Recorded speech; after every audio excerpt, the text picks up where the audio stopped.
welcome to another episode of Honest to a Malt with myself, Duncan Donuts, and Mike, aka Tupid. Hi, Mike. How are you doing? Very good, Duncan Donuts. How are we? Well, yeah, pretty good. Pretty good. Just be careful there. No sudden movements. You've been making a lot of strange noises. Yes, I'll explain more later. Yeah. If he spasms, he's not doing anything weird. He's just an overweight 42-year-old male. Yeah, he's in peak physical condition. He's shot knees, shot back, shot ass. Yeah, 100%. So, what's the name of the episode today, Tupids? So we are episode 45, and the episode title is Edin-Brah. Edin-Brah. So we both went to Edinburgh days apart, didn't we? Yeah, we timed it really well. So I left and you went up. So in theory, I suppose there was a longer exposure to Honest or Malt in Edinburgh, unplanned, than the two of us if we'd gone together. So I tried to be able to be out there at the same time as you, but I was there for work, and I was not for leisure. No, I was. It was kind of work. I was going to go on another podcast, but it got cancelled. So right. Hey, it just turned out to be almost famous, Mike. Almost can't write that business expense off anymore. So close to being famous. It's been ages since I've been on a podcast. Yeah. Days. Oh, right. You could have, ranted about what's happened in your week, and you didn't get the chance. No. Saved it all for this one. Speaking of, Duncan, what's in your glass and what's been up your ass? What's in your glass? What's in your glass? What's in your glass?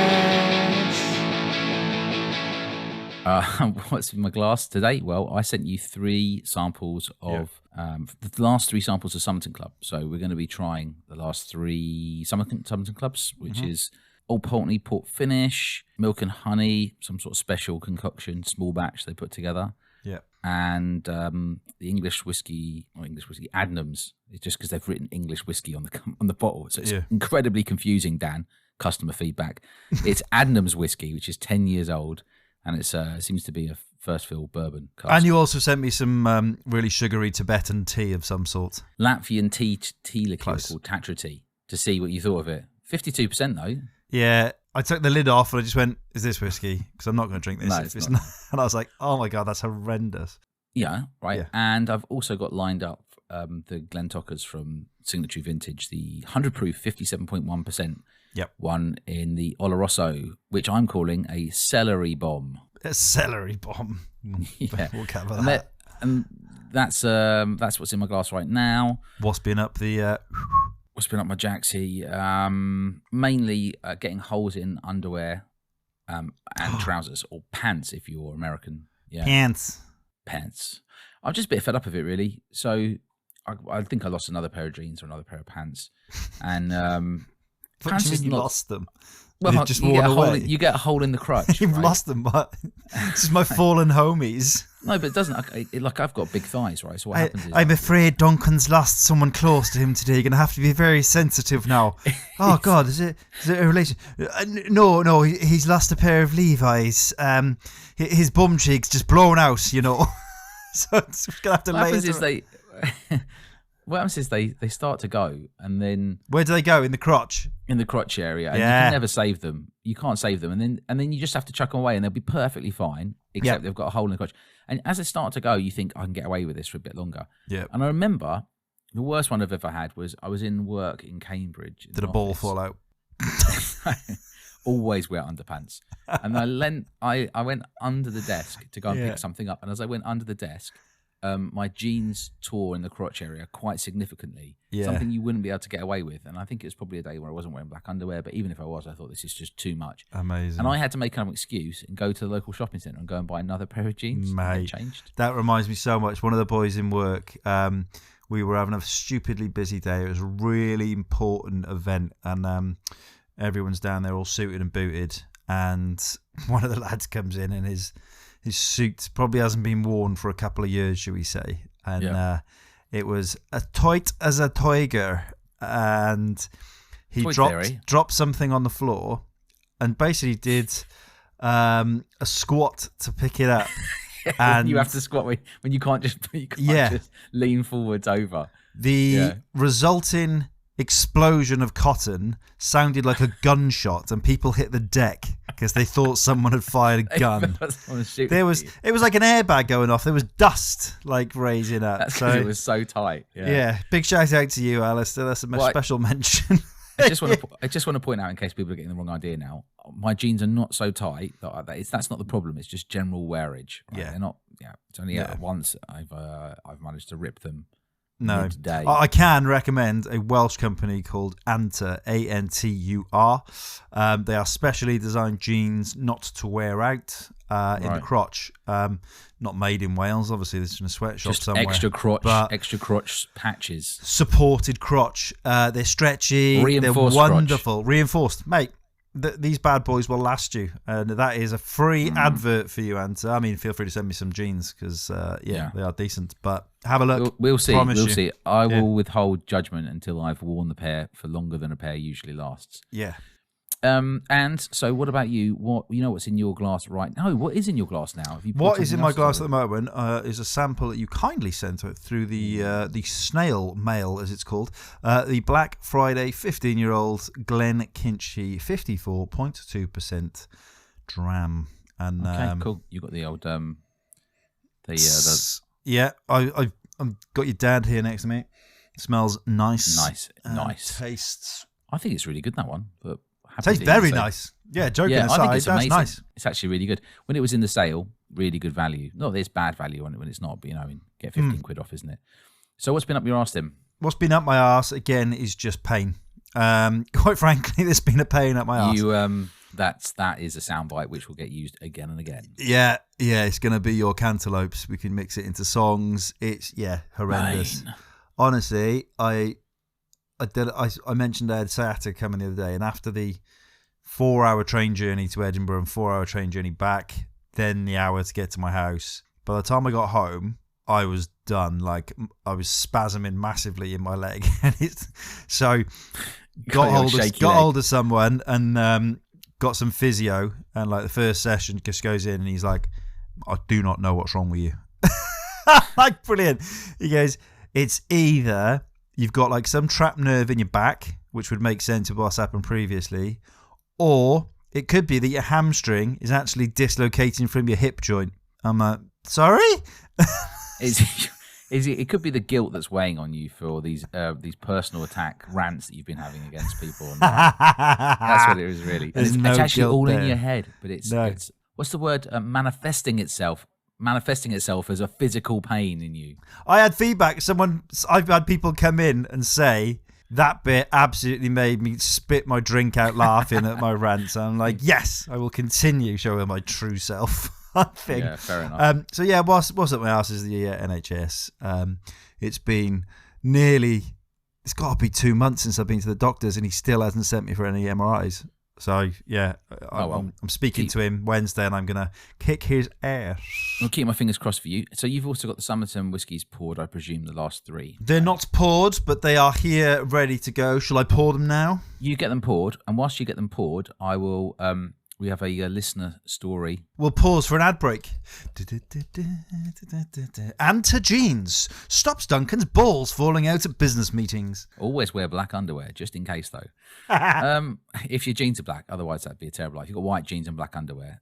Coordinate your underwear with your jeans. Yeah. To be fair, that is a consideration. I had to do that. When they do start going, you can't wear like...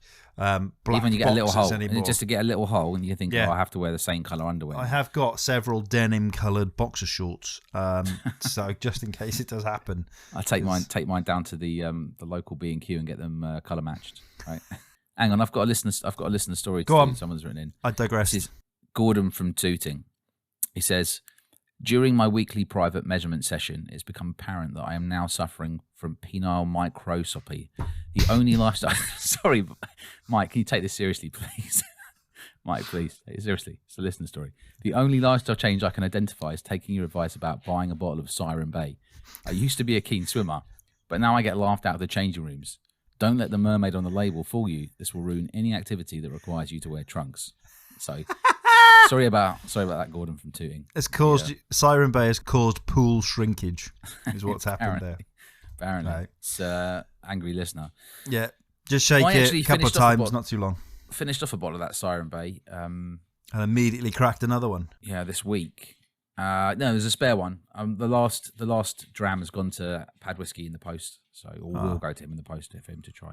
I've got some samples I need to send out, including to you. Although we're meeting up, so I'll just give them to you in person. Yeah, that'd be nice. Thanks. And also, I did a poll on Twitter to ask people, and it was something that I wanted to know. Like the deals are keep rolling on. Yes. It's like unlimited deals. For example, the last one I think was this Christmas Big Pete Sherry Edition.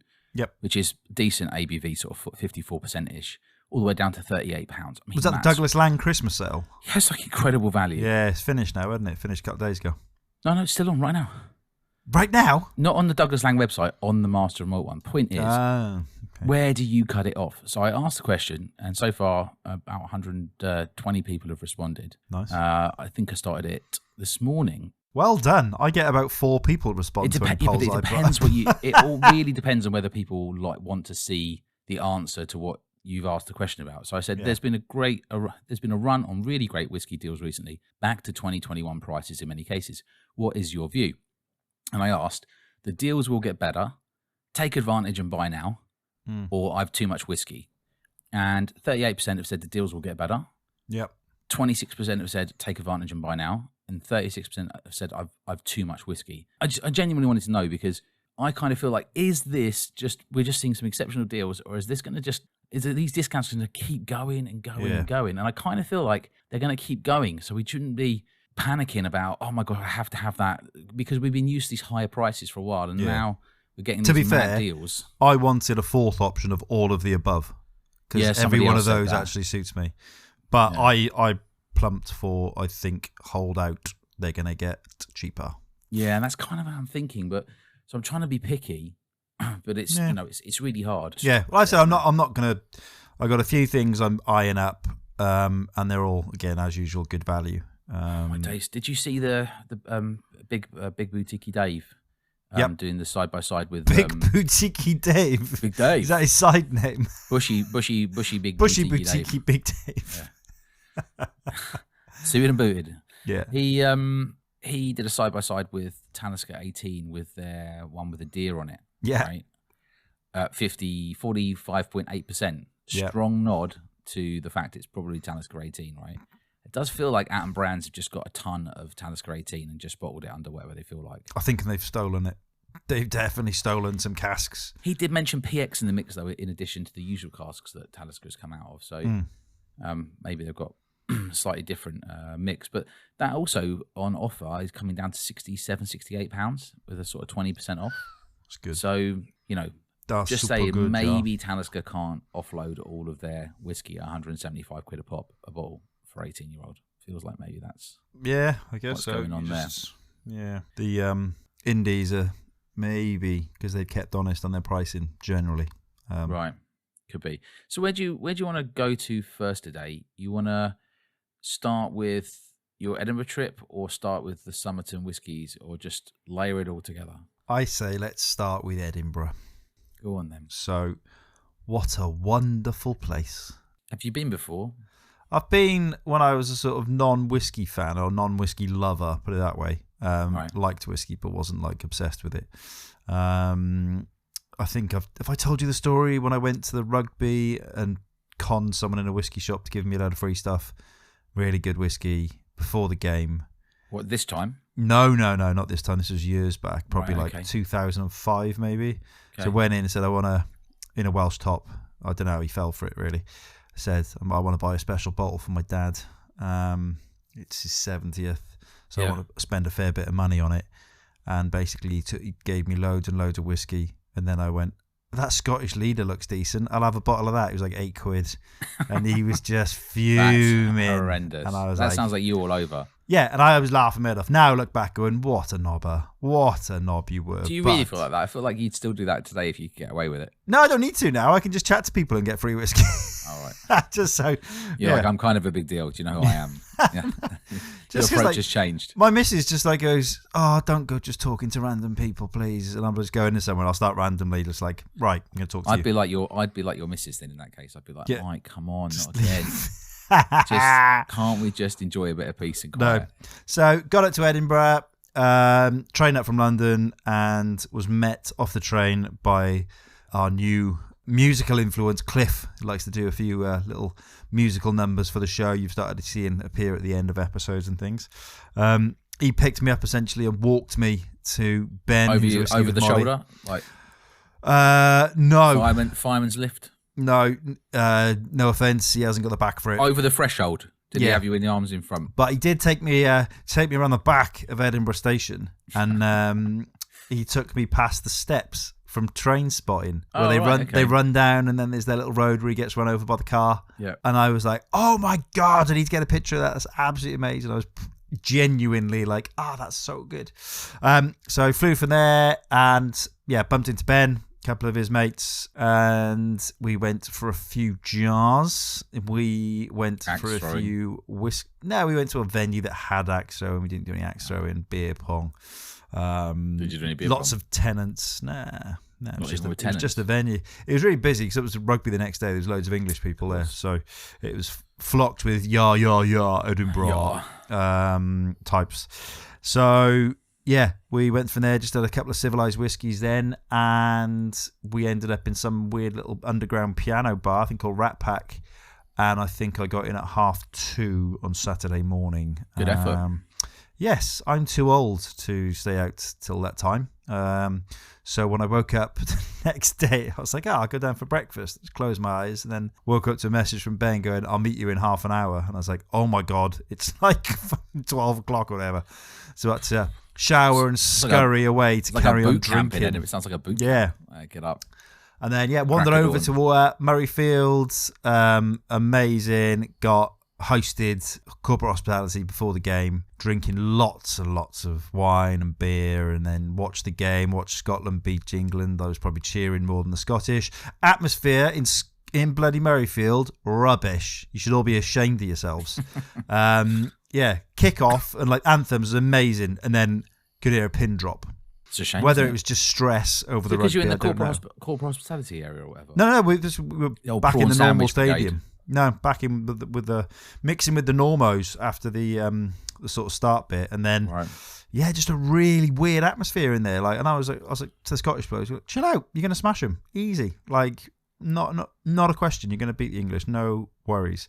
And they all weren't convinced, but and then free drinks afterwards. Myself and Ben went to SMWS in Queen Street. Yeah.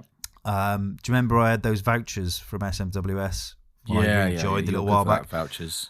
I mullered that. We had free bottle of red wine. We definitely needed that because we could barely speak. A starter and a main between us. We just shared a steak and some chips or something, I think, and then just had a load of whiskey. And then that's because when you sign up, you go for the additional vouchers. Yeah, so you have all this stuff to use. Makes better financial sense if you're going to use them. So that was Saturday. I got back at a reasonable hour. Saturday, got some well-needed kip. So then Sunday went wandering and bumped into the Royal Mile Whisky Shop. Popped into there, and that's where I came across the godly release of the signatory bottlings, the 100 proof whiskies. So we both bought something from that in days apart, didn't we? Yeah, we both went in. Yeah. So I went in there. I was like, "What are these like?" And they were like, "Oh, I don't know. We haven't actually tasted them yet. We've had them in a couple of days." I went, "Right, I'll have that one." So I got the Glen Tockers and the Ben Nevis, and just opened the Ben Nevis straight away in the shop and shared it with the staff, which obviously then resulted in me having other shares of whiskies in there. What else did they? What did they share back with you then? I had some like random. I think was it Berry Brothers and Rudd releases, some Irish whiskey. Decent. Yeah, it's just a nice chat. That's the way to do it then. Crack your bottle open in the shop if you haven't tried it. And then I said, I'm off to this place called Tipsy Midgey tonight. They're doing a Daft Mill tasting, 3 Daft Mills for a tenner. And they were like, what? So, one of the blokes actually turned up in the evening. We had a lovely evening in what is my favourite whiskey bar, hands down. Oh, that's the decent. Best whiskey bar I've ever been to, Tipsy Midgey. It's run by Whiskey Forager, Colin, and it is spectacular. It opens from 5 p.m, closes about 10, really short hours, but just proper chilled atmosphere. I went in there on my own. I was the first one at the door, and then within about sort of 10, 15 minutes, I bumped into a load of new people and was chatting away. So hello to Ed, Donald and Sam and Donald's wife. It was mega. Really good evening. I think I came away paying not a lot of money, and we drank very decent whiskey. So yeah, he is one of the nicest people I've ever met in whiskey, and that venue is absolutely spectacular. So try and get there on a Sunday. It's bargains. He does a Monday special as well, where he does any blend for £3. And he'll be pulling out some absolute cracking blends and some really old ones as well. So you might get your 70s grouse again. Oh, 70s grouse. Yeah. So sadly closed when you were up there, because I told him you were coming. It was. But next time I go, I know he's got closed on Tuesday and Wednesday. I'll go there on a different day, or hopefully we'll be there together again. But that was absolutely fantastic. And the only thing I'm a bit disappointed about is that I didn't get the train over to Glasgow and go and see this amazing Willy Wonka thing that everyone's kicking off about. It's apparently like the worst show that's ever been put on. Have you seen it? It was the Willy Wonka experience. Is it so bad it's good type thing? Oh, mate, the Willy Wonka experience, it was for kids. It was billed as basically just like the movie. And it was in a warehouse in Glasgow. And they went in, it's just people in really shit costumes with like old sort of Sounds like tables you'd see in a community centre in the 70s, just with like mixing various different squashes to be a drink. Just absolutely awful. And what's the damage to go and have a gig like I think he was charging people something like 40 quid to get in. Oh, mate, he's absolute charlatan. So yeah, it got shut down after like the same day because he was going to get his head kicked in. I think some reporter got hold of him scurrying at the back to get away. So right. Good pants on my weekend. So I've been watching all the Rise of the Foot Soldier films recently, and that sounds like the kind of thing that would surreally happen in that. Just a bit like as like a sort of side gig before somebody gets their head stoved in. Mate, have a Google of it. You'll laugh your head off when you see the pictures of how shit it is. So have you? Class. I got a couple of questions for you then. So one, I've done a Daft Mill flight. I think I did like 5 of them at some point, including the Facebook one and some sort of some single cask. I haven't tried the 15-year-old, but I've tried a bunch of other stuff. It does have a really unique taste. What did you think to the? So we did the summer 09 and then the winter 10, winter 11. Tried the summer 09. And then Colin pulled out an 06 bottling. The 06 one and the 09 one were nicest. The 09 for me significantly better than anything else there. Right. Very Bimber-like with that sweet sort of cheesecake note, which I love. A hell of a lot going on with the 09. Far better than the rest of them. Yeah, I think one of the summer ones was my favourite. For some reason I didn't like the winter ones as much. Yeah, I mean they're still good value if you can get hold of them. They're not like majorly bad when you look at actually what goes into it, because they're doing everything properly. But yeah, not amazing. Yeah, 09 decent dram. The others were like meh. Gotta tried it, but for a tenner, good value. Can't knock it. Cannot knock it. So what do you think so far then of these 100 proof 57.1% signatory vintages? Because I bought a bottle of the Glen Tockers from the shop in Edinburgh, and I asked them, have any of you tried it? And one of them said he had. Yeah. Some Welsh wanker opened it in the store the other day. No, because you were asking me, it was a different fella, but he said there was only one that said he'd tried it, so they must have tons of staff there. And he was like, I'd recommend the Glen Tockers over the Ben Nevis. Yeah. And for me, it's down now way past the shoulder. It takes water like a trooper. I mean, you can go half and half and you wouldn't notice. So kind of for value, the fact that you can pour half water in it and it still tastes it's old Imperial 100 proof, so it's 57.1%. 57.1, yeah, it's the old school thing, yeah. So it takes a hell of a lot of water. There's a lot of whiskies that are 60%. If I add water to, I feel like it's ruined them. But this doesn't for some reason, because I think it's first fill Oloroso. It's not a finish, is it? It is. It doesn't really say. I think it's a combo of. There's not a lot. Small batch, isn't it? It could be anything. Yeah, it's decent. I was just getting like it's fresh sherry, like full Oloroso notes on it, like leather, celery. If you like this, celery, like a Chelsea fan. Celery. But now it's had a bit of air, and I've poured more water in. Now I'm starting to get some of the chocolate notes coming through on it, and a bit more kind of like caramel and stuff. Yeah. So I'm liking it more now, but I have to say, for 45 quid, whilst it represents excellent value, I'm not in love with the taste. Yeah. Right? See, I really like the Nevis. The Nevis has, wish I got that one. Struck a chord with me massively, so that was really nice. But again, takes loads of water. I really wanted the Bunnahabhain as well, peated Bunna. So that's kind of on my list, obviously, along with the peated cognac that Ian mentioned on the last pod. I've got a couple of things I kind of want to buy at the moment, but Peat Cognac's on my list. Mate, they still represent such. Joey doesn't share food. Don't split. You buy a bottle then, and I'll just come round and take a picture of it. You just drink Otherwise, it. I'll be buying it. That's the thing. Better. Like, it's so good, that one. Yeah. That Peat Cognac cask. I mean, I've tried it, haven't I? Because I had a sample of Cliff. Yeah. Like I said, good value. I really enjoyed them. I like the Tockers. Again, don't be afraid to add water because, like you said, it does take a hell of a lot, and it doesn't kill it. It actually brings out a lot more as you water it down. So I was having a mess about the other day. Yeah. I put in some a couple of drops of maple syrup as well to a glass based on your last little mention. Oh, mate, with that McMurra that I maple syrup makes every whiskey taste better. Yeah, I feel like that could well be the case. Yeah, because it's probably just human instinct that you're like, oh, I like sugar, I want more of this. It really knocks some drams up. It really pimped that McMurra one, the extra rock one. It's pimp my dram. Pimp my dram. We'll get Ali G to present it. Did he present one of them? Oh, Exhibit did the American one. No, Exhibit did. did. Exhibit did. Yeah. And then we had the BBC rapper. What's his name? Oh, Drop the bomb. Tim Westwood. Westwood. Anyway, I digress. Let's get back. How was your Edinburgh? Well, we bought the same bottle from the same shop. Well, I was there for work, so I did lots of walking around and business meetings. But I did make time to go to the same SMWS bar, the Queen Street one that you did. Yeah. Very expensive chips, £5 for a portion of chips. Somebody did message me on Twitter and they were like, where are your chips? I can't argue with that. But they were good chips with nice ketchup. And I think they had no Scotia. So that was a bit of a sort of... You'd already told me. Yeah, we asked for Scotia. None there. Yeah, you already told me. But I was just having a look at what I tried. I was like, okay, if you haven't got any Scotia, have you got some Ardmore? And they did. Hog roast and marshmallows to toast. I think that was the one. Yeah, it was really... it was good. Not as good as the Smoky Bloody Mary one I tried. It was like charred pork belly with thick layer of crackling sizzled beside sausages, while plumes of fragrant smoke wafted over chestnuts and treacle. It was kind of sweet and meaty. It was good. Ardmore's, you can't really go wrong with an Ardmore. And then I asked for something wacky because I was having these chips with ketchup. And they said, okay, they've got because that is wacky as fuck. They've got a Highland Park.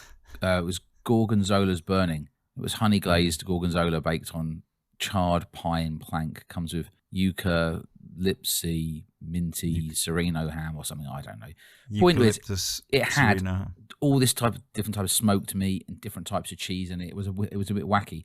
It reminded me in a way of that Chiltern Benriach, I think, called Fasamac or something like that. It was a bit bonkers, which was good, which was what I'd asked for. So the staff really hit the brief. Great staff there, really friendly. Really nice venue, wasn't it? Yeah. I met Cliff on the Wednesday, because obviously he's like a bit of an extended part of the team now. Yeah. And we went to the Bow Bar together, and it was Whiskey Wednesday. You're telling me about the Bow Bar. There's just so many good value drams. So that's really a tip if you're there on a Wednesday. The stout in there was really good. They had some Lomond stout, and they had... It's just good, like a good atmosphere. That's the pub that Ian Rankin can be found in sometimes, in the corner in his favourite seat. So, it's got a bit of, it's on that nice cobbled hill. Yeah. There was loads of good stuff. What did we try? We tried Glen Grant, which had been reduced from £19 to £7, which was a single cask selection 22-year-old. Oh, yeah, you had a real good discount list. I mean, the thing is, everything was so well discounted there. We could have just stayed there, but in the end, we wanted to go to the Ensign Ewart to... see what break-even drams they had. Everybody was picking different stuff. Blindly picking anything, Yeah, I was like, what should we have? So we went to the Ensign Ewart, and they happened to have, walked in, hoping for big things. Boom, Springbank 25's behind the bar. And I'm like, Cliff said, is that break-even? And the guy, nice guy, tall, skinny guy, big beard. He said, yeah. I said 2 of those straight away. Cliff's like, I'm like, Cliff, don't worry about it. Let's just get it. How often are you going to get to try Springbank 25? It was break-even, so it was about £18, 80-ish or something for the dram. Yeah. Quality. Yeah, quality, right? And there were then those little sort of glasses that Summerton Club use as their club glass. The ones that aren't Glencairns. And it's not a Capita. Anyway, so we poured that, got a couple of pints. I got a pint of plain, and Cliff got something random. He was like trying to convince me to drink ale. I was like, it's just going to mess my stomach up. Yeah. Had a pint, sat down, gave it 25, 30 minutes, and then we tried it. Yeah. So it kind of had a real strong rum vibe going on. It was quite sort of metallic, very, very minerally, right? So much funk. I mean, when people talk about getting funk in Springbank, The funk was off the chart. Would I want a bottle in the cupboard? I don't know, really, to be honest. I think that if it was unbranded, unaged, would you drink it? Would you buy it? No, I think in truth, no is the answer. Yeah. But to get to try it for break even, like at cost, I mean, incredible. Yeah. Like, absolutely. It was just very trippy. Like it was Plus, kind of it's a really, so good for the gram. Yeah, I mean, you're not going to not try it, are you? If you go in, Mike, you would have bought it. Oh yeah, 100%. I tried going there and it was closed for a private tasting. I was because the week before crying at the window, like with running my fingers down it slowly. The week before they had local barley, and then we went to some sort of Italian or something, and then I think we maybe went back somewhere else. Anyway. Pizza Hut, mate. It's not Italian. And that was a nice. Yeah. It actually was. We went to a restaurant that Cliff goes to with his son, which is sort of sometimes or something like that. So it was decent. Can't remember the name of it. Probably. I went to Taco Bell Friday night. Yeah, did you? Yeah. The only Taco Bell in Edinburgh. In the morning, she went, time to get in. I was like, reckon about midnight, I reckon. You were out late at midnight. I went, I'm not sure. Don't think I was. Rolled in my pit onto a receipt. And yeah, I was in Taco Bell at 2:30. So, yeah. Who knew Edinburgh had a Taco Bell? Like my naughty go-to if I'm out and about would be Five Guys, and I did get a Five Guys in Edinburgh. Like I heard you've had taken Five Guys before. Yeah, that's my guilty. Like if I'm in central London or if I'm somewhere else and I need to eat, I don't get chips. I just get the burger. I get everything on it. It's so good. It's so good, filthy in a good way. Yeah. So it's good. So thanks so much for thanks to Cliff for having a good laugh out on that night out. And other than that, I think it's just business stuff really. So yeah, lots of walking around, lots of meetings and things. Yeah, but I'll always remember that Springbank 25 because I'd never tried it. Tried loads of local barley. I imagine very few people have. Do you know? I think I might have tried one Springbank 25 actually, but it's just been a while. Yeah. I think it's possible I have tried one other. Anyways, we should get into these Summerton whiskies. Yes, let's do that. Cue funky music. All right. Summerton Dram.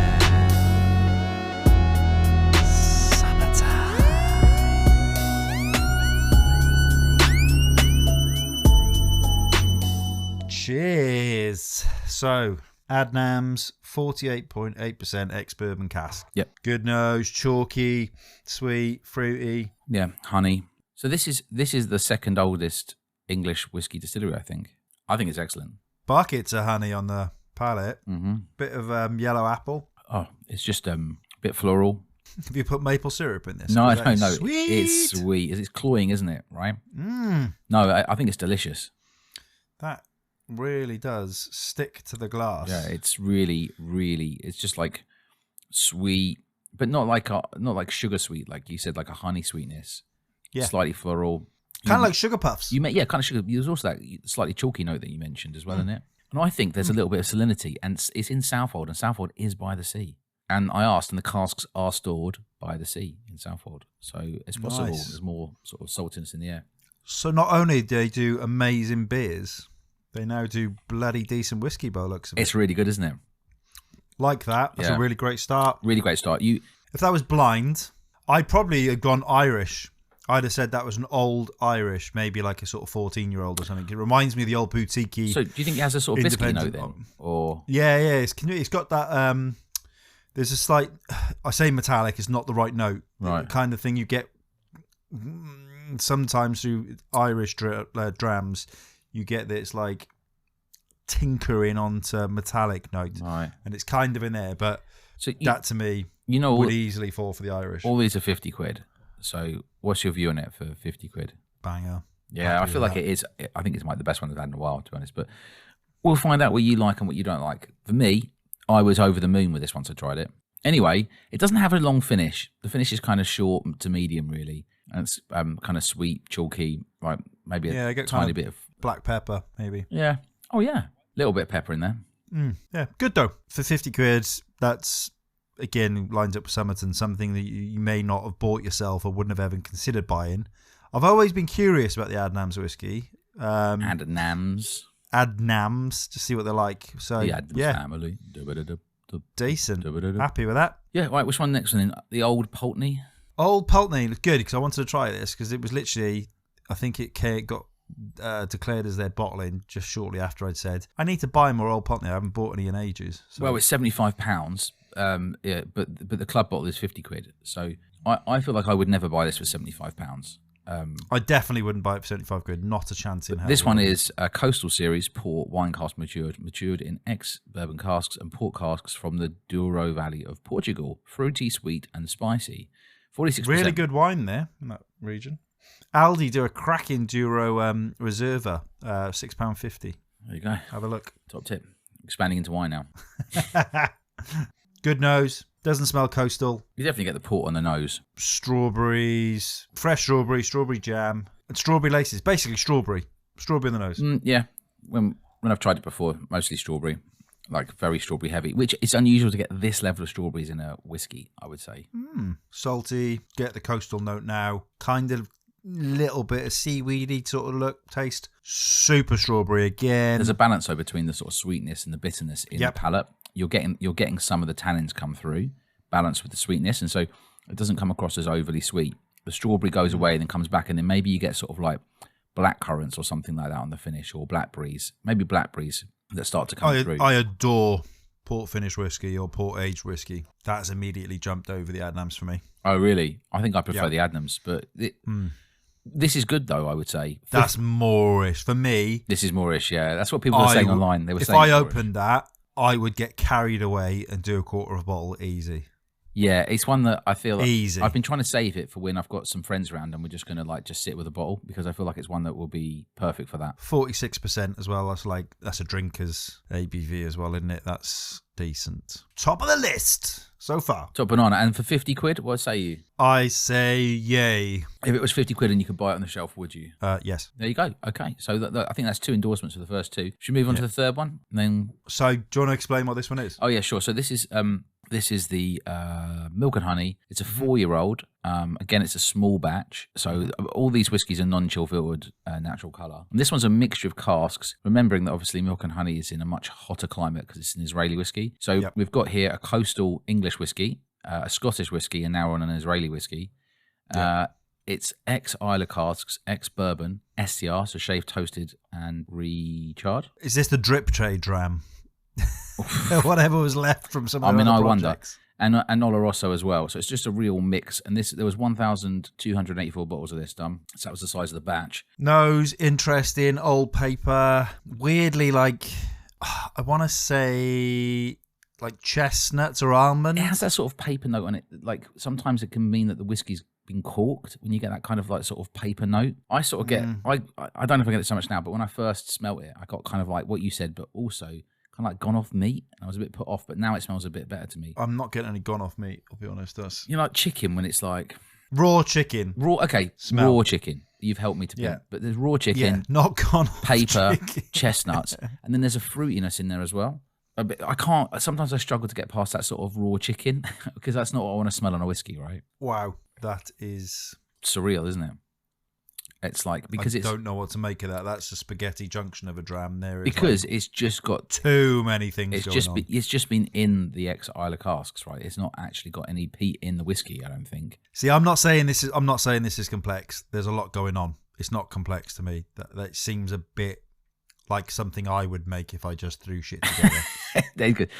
Spoiler alert: Mike was contracted to go over there and put this whiskey together, and he did it just after a trip that he'd done to the rugby STR. hospitality. What else you got? Yeah, tequila cask. Yeah, smash that in. Yeah. How much? A couple of drops. Get that cider cask in as well.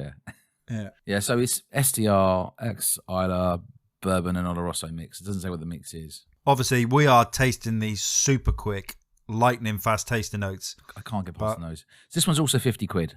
I appreciate trying this. I wouldn't have got the opportunity to try it. I wouldn't have bought it. Having tasted it, I would not buy it. Yeah, I'm the same. Okay, so that's interesting that you agree with me because I was worried that it was just me. No, too much. Just too much. Like I said, it might change. Give it an hour in the glass, it might be different. I feel like I'm going to blend it with something, though. Do you know what I mean? I feel like I'm just going to use half of this and just blend it into something else to put a slight peaty tang into something. Don't add more going on to it. Put maple syrup in there. It might make it better. Do you know what? That should be your experiment. I'm gonna see the bottle there. See what's left in the bottle. That's just down decant to that shoulder. into like a Pyrex dish. Maple syrup. Put some maple syrup in, decant that, or neck it in one. Sort of like the what's the film where they neck? The road cops in America. Super Troopers. I don't think I've seen it. What? I might have right. done. I'll have a look. That's your homework. It's absolutely silly. And basically, the rookie's challenge, it's a police film. The rookie has to down a bottle of maple syrup. So that's what you need to do. I'll have a look. Down your maple syrup, and then pour this into the bottle and see. Use the remnants because that might make it. 2001. I probably have seen it. I'll watch a trailer or something. Anyways, I think that's a really, really good dram for what Summerton is, because it gets you tasting stuff you wouldn't have tried. It's a good one to share with people, just to say this is an international whiskey. There's a different story to it. There's a lot going on with it. It also has a sort of chalkiness on the finish. Yep, I was literally going to say to you. Very mineralic Chalky. on the finish. And that, yeah. And there's like stone fruits in it. I feel like maybe there's stone fruits. That's the fruitiness. That could be the chalkiness, to be fair. That kind of Sort same of between kind on the of... nose, like raw chicken. So summary on the nose, raw chicken, paper, chestnuts, maybe like apricots or something like that. Yeah, it is a bit bonkers, right? yeah. And then apricot pips, peat, motorway, spaghetti junction. Really short on the palate. It just goes straight through to the finish, and then it like sort of lifts, and then there's you get not a more lot of that on sort the of kind of finish. stone fruit. Chalky, very minerally. Tiny bit of smoke. Yeah. Not a fan. Wouldn't buy.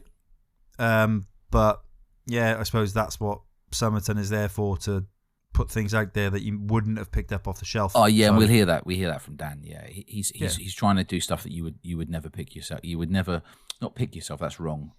You would stuff that you wouldn't necessarily have thought about reaching for. 100%. Think about the other ones we tried. There was that the Storning. Of the Stornings, I've tried a whole bunch of Stornings now, and I didn't really like any of them except the Summerton Club, which I loved, right? With the sort of heather note in it. And before that, we tried the Black Fox one. Do you remember?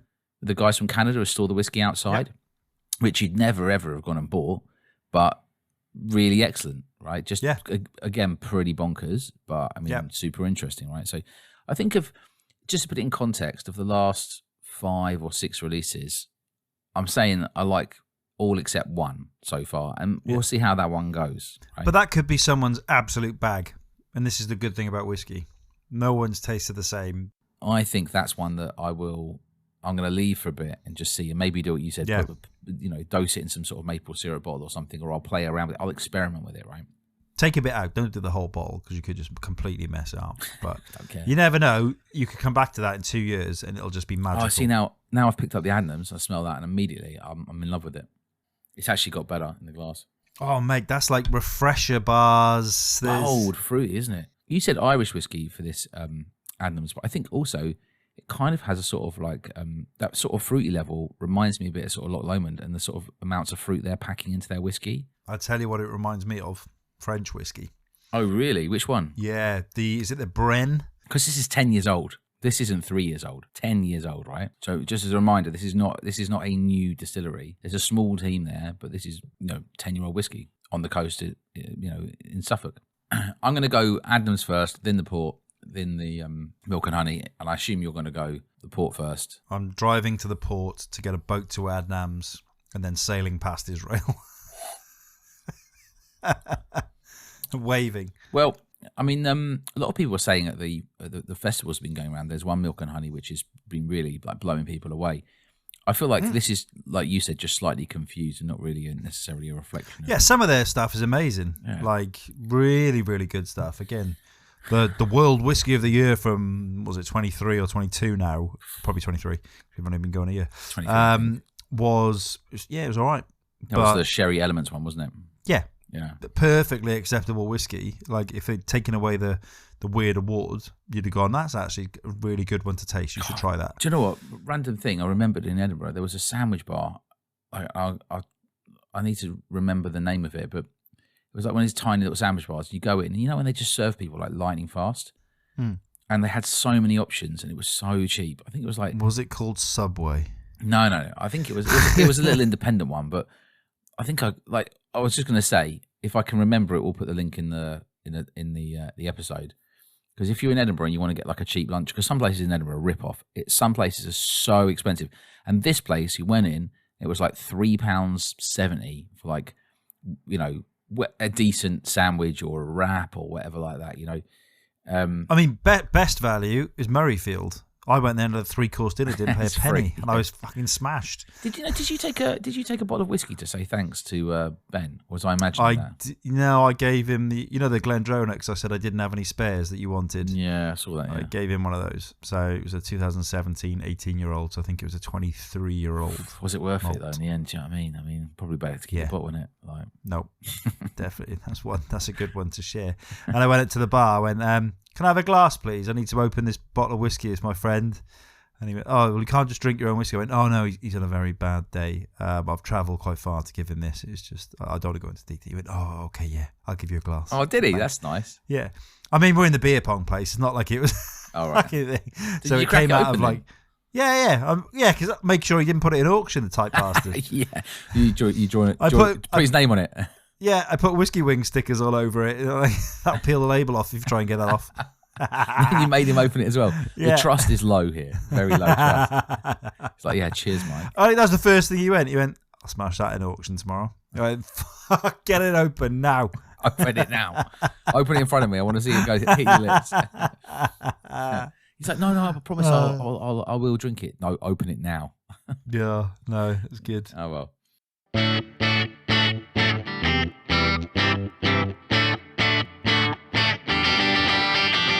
Hello, and welcome to another episode of Honest or Malt with me, dry mouth Duncan.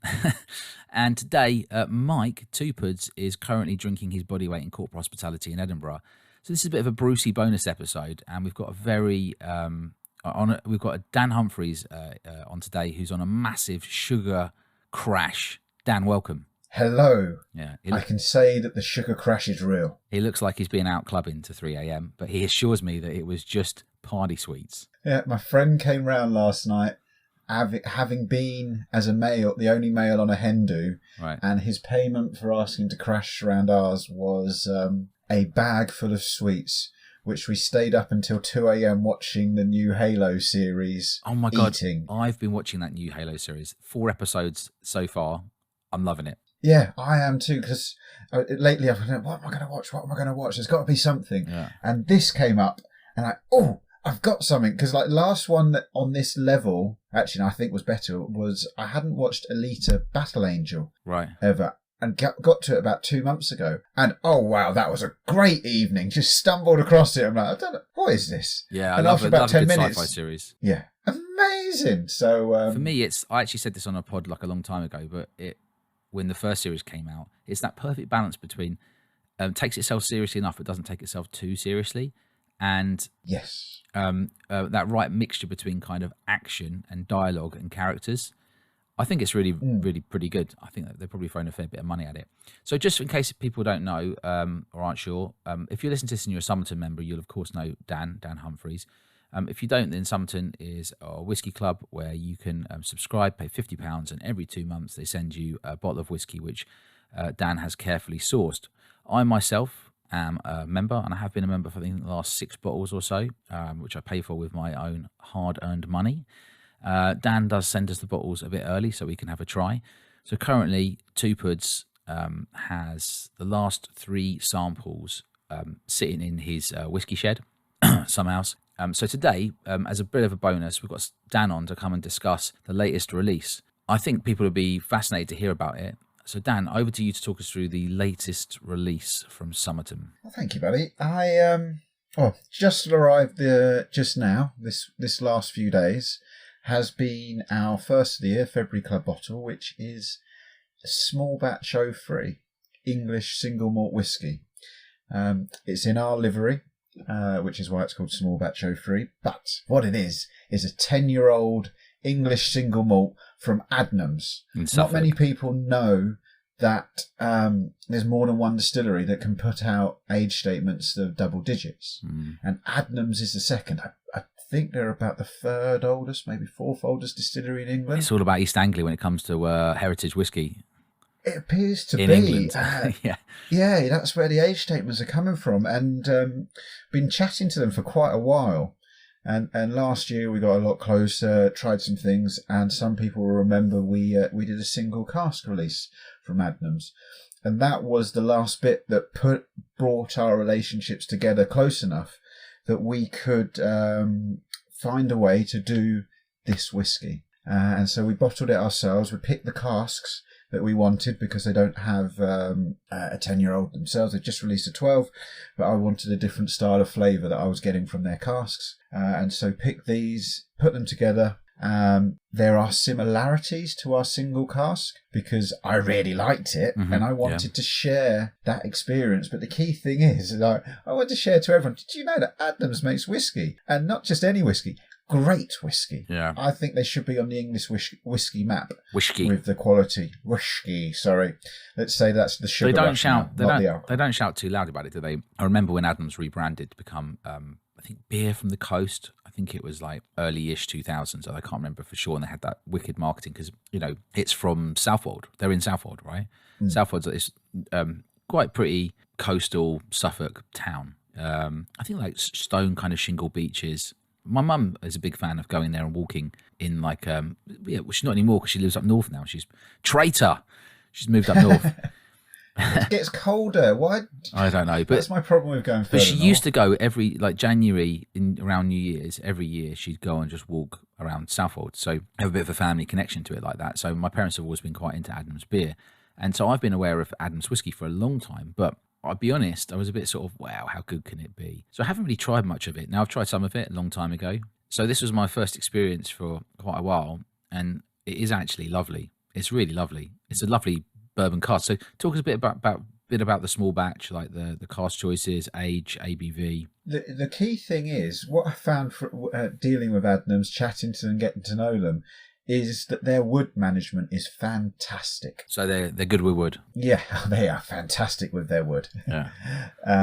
They in early days, their single malts were in first fill bourbon barrels. Right. And so we have here some Jim Beam barrels. Come straight over, put that in there, and that was just over 10 years ago. Over 10 years ago. So and now that's what we're doing. So it's one barrel each of them. So it's first fill into ex Jim Beam barrels. Yeah. Right. And lovely. Like I think their older stuff went into Jack Daniels barrels. Okay. I may have picked up a couple of casks for us for the future on that one. Not that I'll give anything away. It's I'm trying to get a few nice single casks for the club for the future. That's a good idea. Things that I come across that's just lovely and isn't anywhere else, and this was one of them. I mean, this for me, it's got a lot of honey sweetness to it, and it's slightly floral, I think, as well. The ABV is about 48-ish%, isn't it? I think so. Yes, it drinks really nicely. Yeah, it was really quite fun because I've got next to me, I've got all the cask samples I went through to pick. To put the forecast together. Okay, so yeah, I think it's 4 or 5. So how many cask samples how many casks was there to choose from? And you selected 4 or 5 in the end. I just said this is the window of the production, the cask that I want, which is right in their early days. So I have up here cask number 58. Okay. Through to 71. Right. So went through them all and just went, right, which ones are the ones that are my favourites and also have the style of flavour that I want to create. Yep. Yeah. Or want to express. Let's not create. I didn't create the flavour. They did. Their hard work, their fantastic attention to detail the whole way along it. You're just here stealing the credit, aren't you?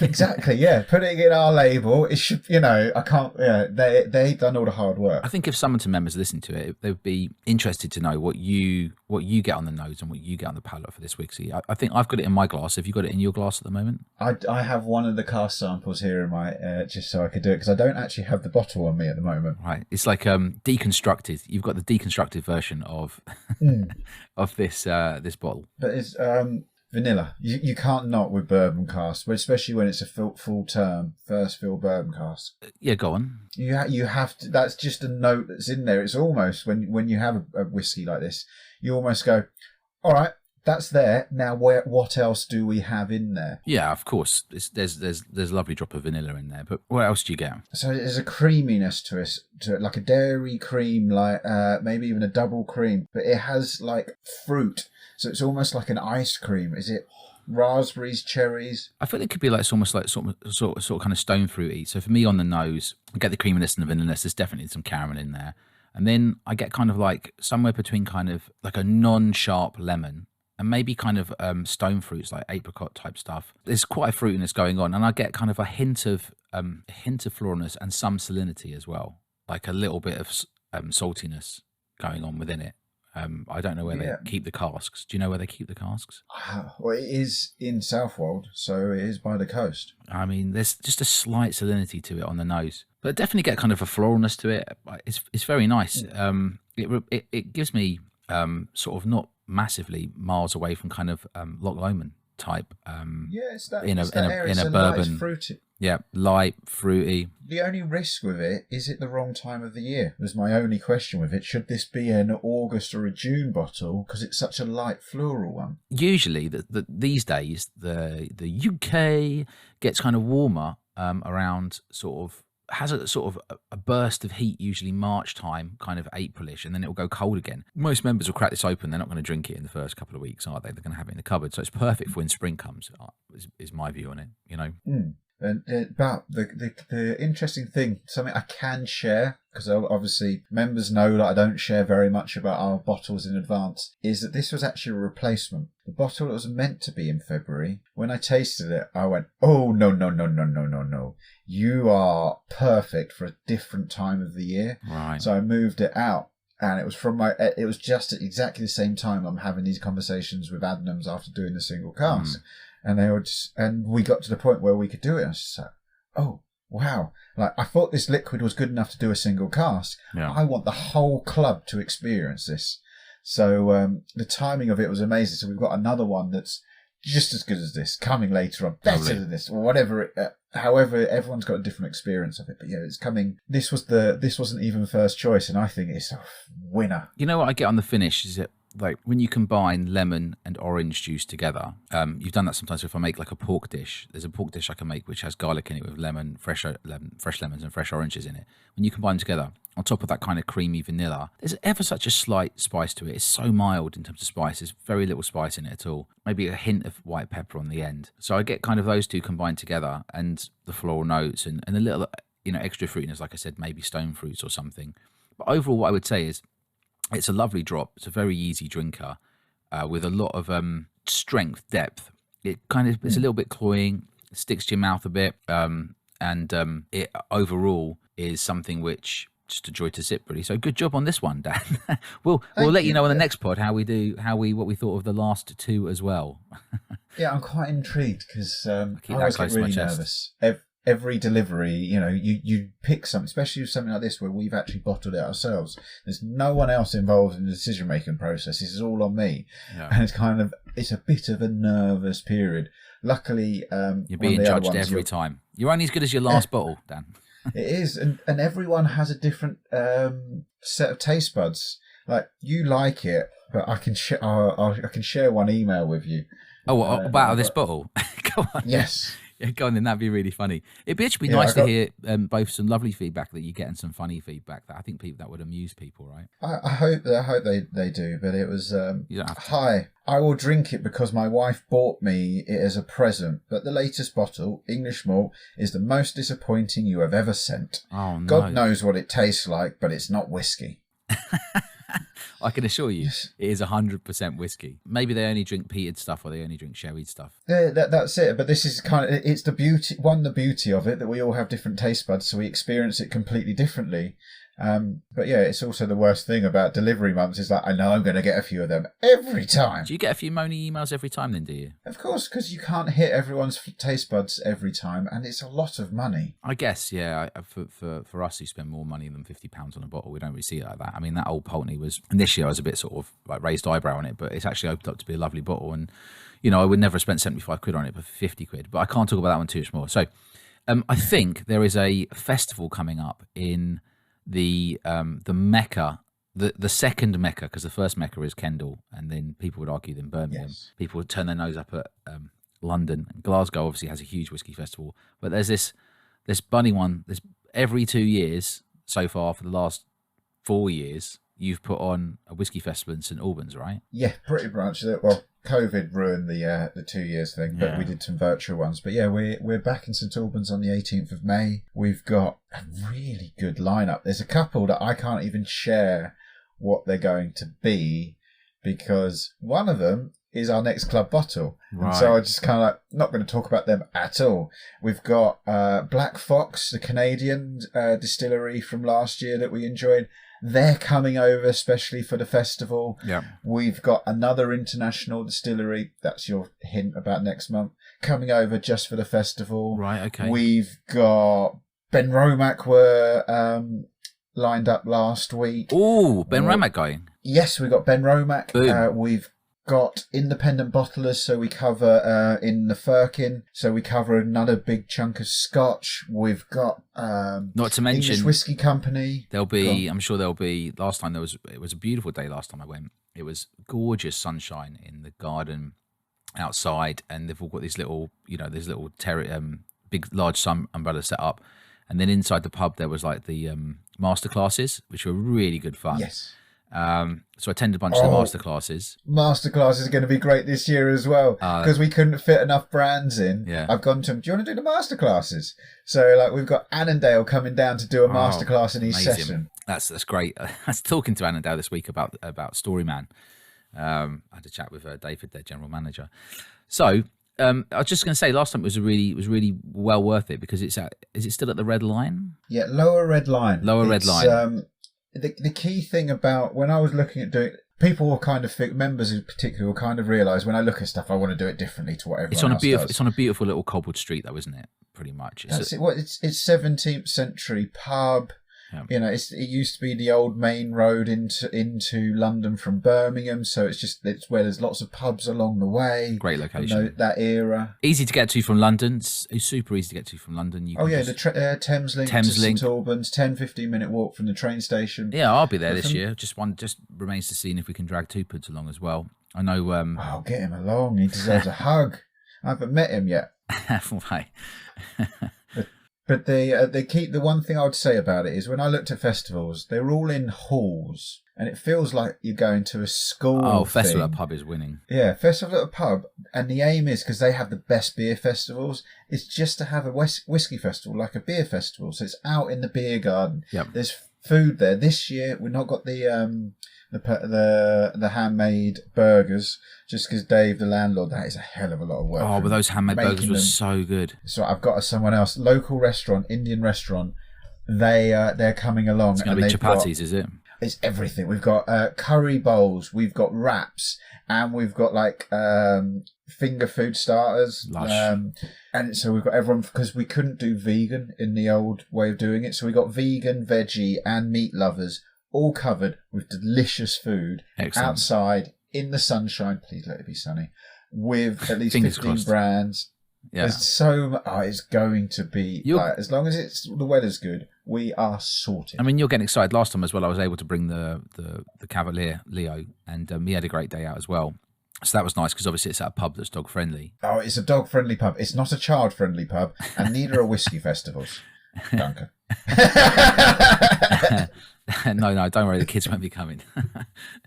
But it is properly a dog friendly pub. Like, you come along with your dog, you'll be getting dog treats. There's water there for everyone. It's just a lovely place to be. What I loved last time was a bunch of locals had just obviously piqued their interest and they'd signed up. So we had a real mixture of people in like in the master classes. You had people that hadn't really tried much whiskey and were just sort of down having the crack, enjoying themselves.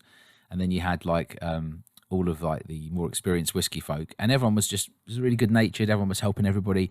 Everyone was encouraging people with tasting notes and things like that. And there was a speaker last time. I can't remember his name, and that's on me. It's probably somebody really well known, but maybe it's the guy. It was the guy that was talking about how putting water in whiskey muddies the taste. And I was like, oh my God, this guy's on my page. And I very, very rarely put water in whiskey. It's really... Was it Ian? I can't remember. I think he Ian might have... Wisniewski, long hair.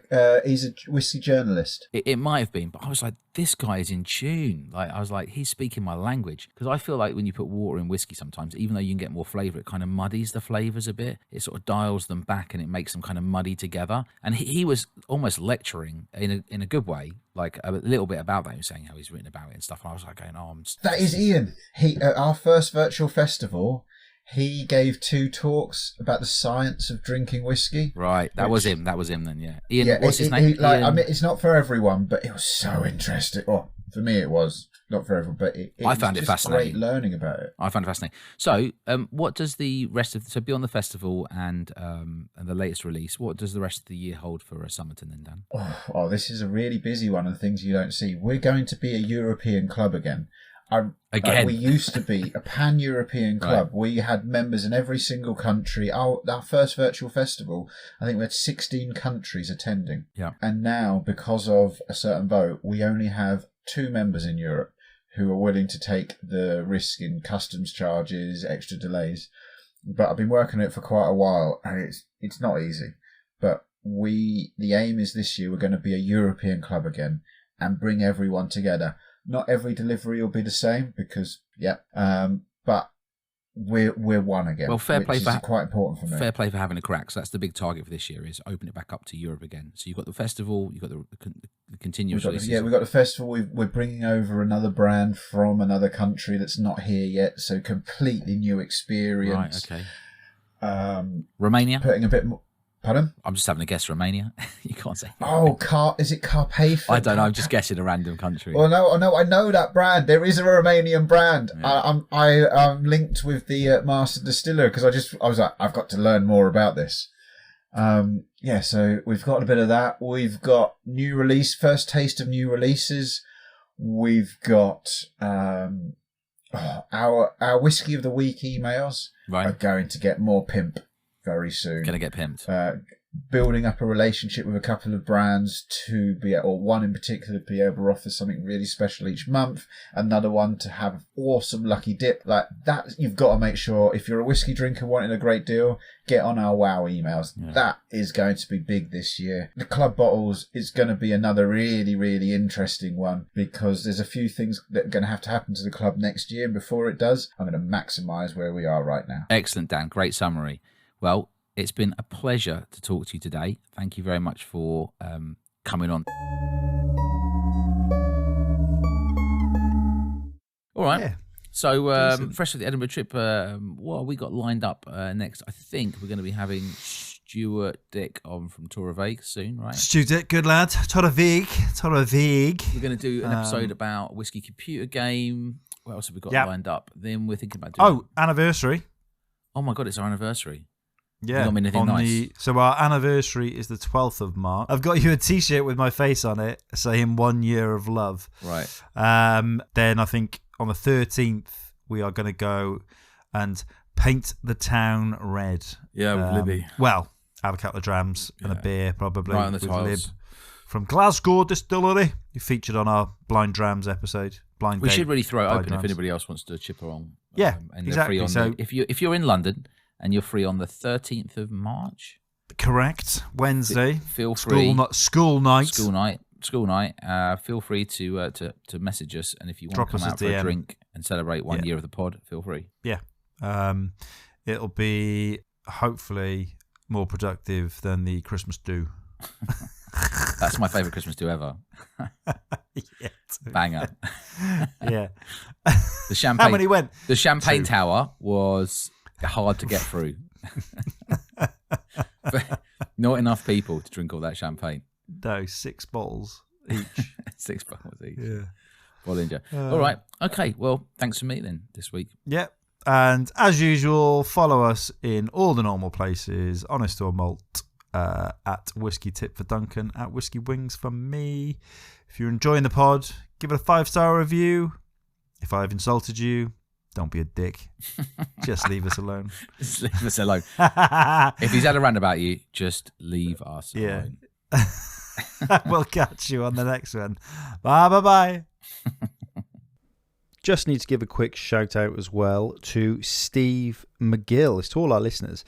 Steve is running a charity auction for Glasgow Children's Hospital. He's previously run art auctions to raise money for the hospital. This year he decided to go into liquid assets, as it were. He's not really getting the traction that he hoped for from a lot of distilleries in terms of bottlings. So if there is anyone out there, distillery, PR, that has spare bottles and wants to do a good thing, please get in contact with Steve McGill. You can find him on Instagram at GrandadSteve61. He's previously raised just over £185,000. So yeah, the art world did its bit. Now it's time for whiskey to do our thing. So if there's anyone out there that can spare anything, please send it over to Steve. It's for a great cause. Anything you can spare. That's GrandadSteve61 on Instagram.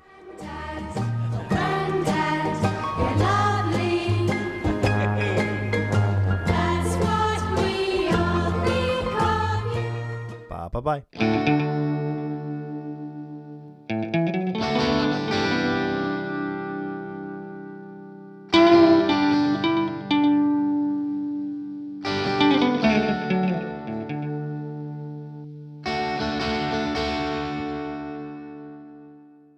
No, That's up my arse. I had a fucking northern on the train in front of me. What a He's in the quiet carriage.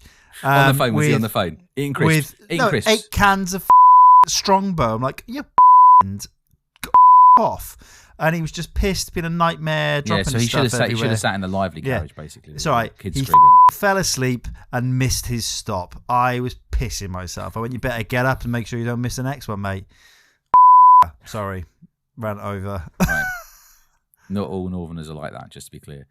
60%. Yeah, 59.